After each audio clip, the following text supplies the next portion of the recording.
Right, this time we will learn how to run SPARQL queries against triples, against sets of triples against RDF files, or for example, in our case, turtle files. Now, to run a SPARQL query against an RDF file or against a triple set, what we need is what is called a SPARQL processor or a SPARQL engine. Now, a SPARQL processor, SPARQL engine are exactly the same thing. They are just programs that can apply SPARQL queries against sets of data and then gives us back some results. Uh, the book uses Apache's ARQ SPARQL engine, which can be downloaded from uh, jena.sourceforge.net/arc. I mean, you can find it here on this web page. If you can see that, you can find it right there. jena.apache.org, and then you can download it, and then you can use it to run your SPARQL queries against your datasets. What I'm going to do is I'm going to show you how you can use the ARQ SPARQL processor, and I'm going to show you how you can use another way, which is again from Apache Gena's Forsake server, so you can do that from graphical user interface. By the way, ARC you can use it from command line. It's a command that you can use for command line, as we are going to see. But the other way, that I'm going to show you is how you can run these queries from a GUI interface. Now, let's have a second look at our data first. We've seen this before in the last video. This is example 002.turtle from the example set that I downloaded from the website learningsparkle.com. We've explained what the prefix is. We had a quick look at this, and the query that we're going to run is the same which is used in the book, example 003.RQ.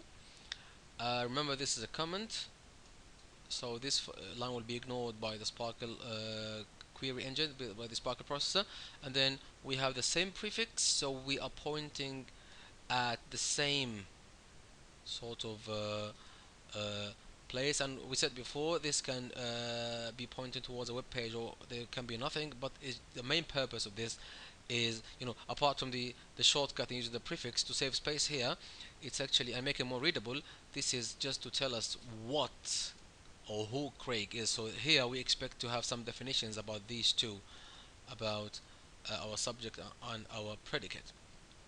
Now, this is the query that we are going to run. I hope you're familiar with the basic SQL or SQL statements, like select statement, select something where, and you give your conditions.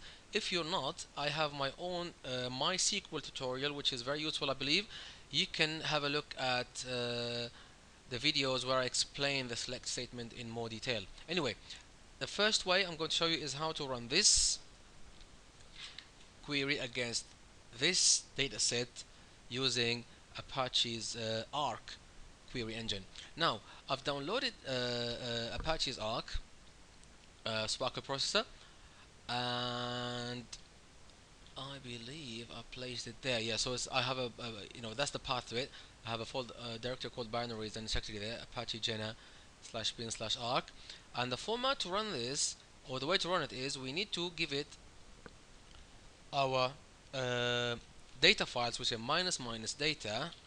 Let me just put this aside so we can make it slightly larger. Come on. Yeah. So minus data, and give it a path to our data file, which is I actually placed here. So the data is 002.turtle, and then we'll say minus query, and then again we'll give it a path to the query file, which is again in my home directory is SPARQL. Let me just put this aside again, please. Oh, sorry about this.